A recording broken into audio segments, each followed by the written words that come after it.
ప్రభునందు ప్రియులైన మీకందరికీ యేసుక్రీస్తు ప్రభువారి నామంలో శుభవందనాలు తెలియజేస్తూ ఉన్నాం. దైవజనులు బ్రదర్ భక్త సింగ్ గారి పరిచర్యలో నుండి అలసిన వాణిని ఊరడించు మాటలు. జూలై 12. యెహోవా నా శైలము, నా కోట, నేను ఆశ్రయించి ఉన్న నా దుర్గము. కీర్తన గ్రంథం 18వ అధ్యాయం 2వ వచనం.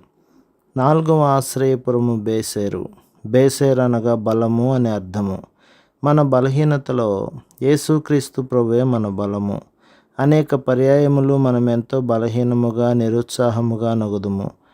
పౌలు కొరింథీయులకు రాసిన 2వ పత్రిక 12వ అధ్యాయం 10లో, నేనెప్పుడు బలహీనుడనో అప్పుడే బలవంతుడను, కనుక క్రీస్తు నిమిత్తం నాకు కలిగిన బలహీనతలలోను, నిందలలోను, ఇబ్బందులలోను, హింసలలోను, ఉపద్రవములలోను నేను సంతోషించుచున్నానని చెప్పుచున్నాడు.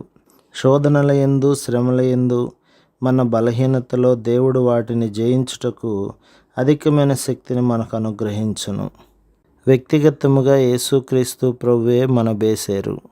మన బలహీనతలలో, మన పొరపాటులలో ఆయనే మన బలము. నా బలహీనత నాకు తెలియను. నేను తడబడుదును, నత్తివాడను. నేను మాట్లాడు ప్రతి మాటకు ప్రభువు సహాయమును కోరుకుందును. నా పరిచర్య ఆరంభములో నన్ను నత్తివానిగా ఎందుకు చేసితివని దేవుని అడిగితిని. నీవు నా మీద సంపూర్ణముగా ఆధారపడవలెనని ఆయన నాకు చెప్పెను. ఆరంభ దినములలో ఉత్తర భారతదేశంలోని పంజాబులో కూడికలు తీసుకొనుటకు 30 మైళ్ళు నడవవలసి వచ్చుడిది. భుజములపై నా పడక సామాగ్రిని పెట్టుకుని నడుచుటకు, కూడికలు తీసుకొనుటకు ప్రభువే నాలో బలమునుంచెను. ప్రభువా, మేము నీ సేవకులము, నీ చిత్త ప్రకారం నీ సేవకు వెళ్ళుచున్నాము, మాకు బలము నిమ్ము అని విశ్వాసముతో మనము ప్రార్థించవలెను. అదే విధముగా కుటుంబంలో కానీ, పనిచేయ స్థలములో కానీ మనకు అధికమైన బాధ్యత ఉన్న ఎడల మనం ఆయన బలమును కోరుకొనవలెను. మన హద్దుబాటులలో, బలహీనతలలో ఆయనే మన బేసేరు. ఆయనే మనకు తప్పిపోని చాలినంత బలమునిచ్చును. 5వది రామోతు అనగా ఎత్తు.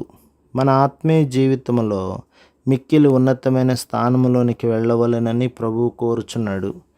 ద్వితీయోపదేశకాండం 32వ అధ్యాయం 11 నుండి 13లలో, పక్షిరాజు తన పిల్లలు ఇంకా చిన్నగా ఉండగానే అవి పైకి ఎగరవలెనని వాటి గూడు రేపును.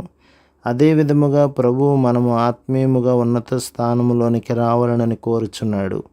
తల్లి గూడు రేపిన తర్వాత పిల్లలు పడిపోవచ్చుండగా అది వాటి క్రిందకు వెళ్ళి తన రెక్కలపై వాటిని మోయును, మరలా పైకి తీసుకుని వెళ్ళి క్రింద వేయును.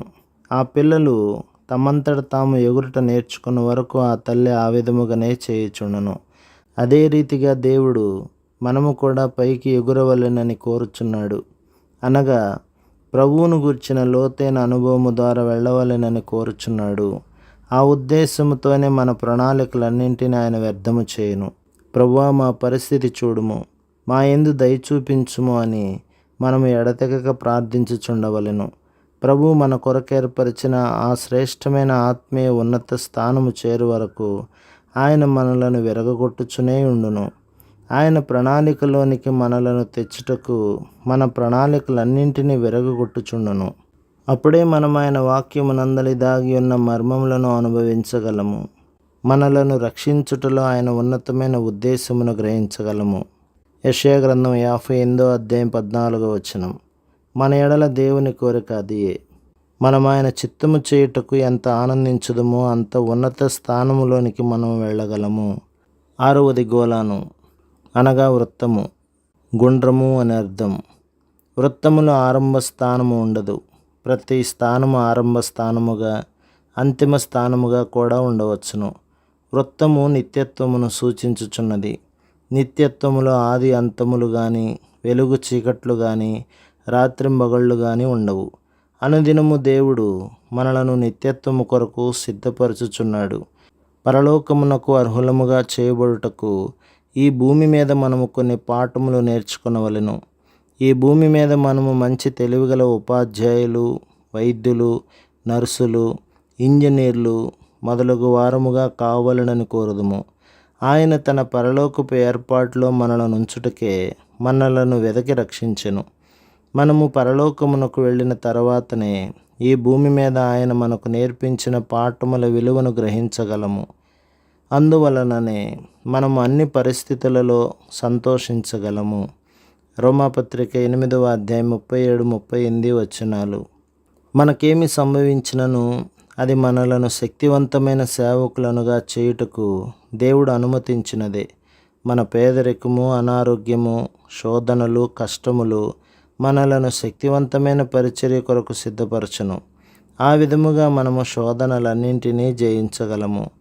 మనము విశ్వాసముతో యేసుక్రీస్తు ప్రభువే మన కెదేషు, మన పరిశుద్ధత, మన షెకేము, మన భుజము, మన హెబ్రోను, మన నిజమైన సహవాసము, మన బేసేరు, మన బలము, మన రామోతు, మన ఆత్మీయ ఉన్నత స్థానము, మన గోలాను, మన నిత్యత్వము అని చెప్పవలెను. ఆ విధముగా ఆయన మన పరిపూర్ణమైన, నిత్యమైన, బలమైన ఆశ్రయముగా నగును. ప్రభు మిమ్మును, మీ కుటుంబమును, మీ సంఘమును దీవించి ఆశీర్వదించునుగాక. ఆమేన్.